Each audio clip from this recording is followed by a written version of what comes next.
Բաղձե սիրելի հետևորդներ, այսօր կլուծենք շտեմարանի բաժին 3-ի 4-րդ վարժության առաջադրանքները, գրենք վարժություն 4-րդ, առաջադրանքը առաջին, որ թվով պետք է փոխարինել ան, որպեսզի 3-ը լինի 5 անգամ a մինուս x հավասար է 2 մինուս 6x հավասարման արմատը, այսինքն հավասարման արմատը պետք է լինի,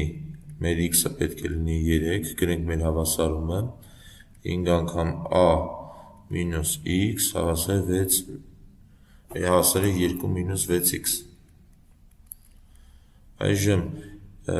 x-ի տեղը տեղադրենք 3 և գտնենք ան, այսինքն 5 անգամ a մինուս 3 հավասար է 2 մինուս 6 անգամ 3 18, այսինքն լինելու է 5a մինուս 18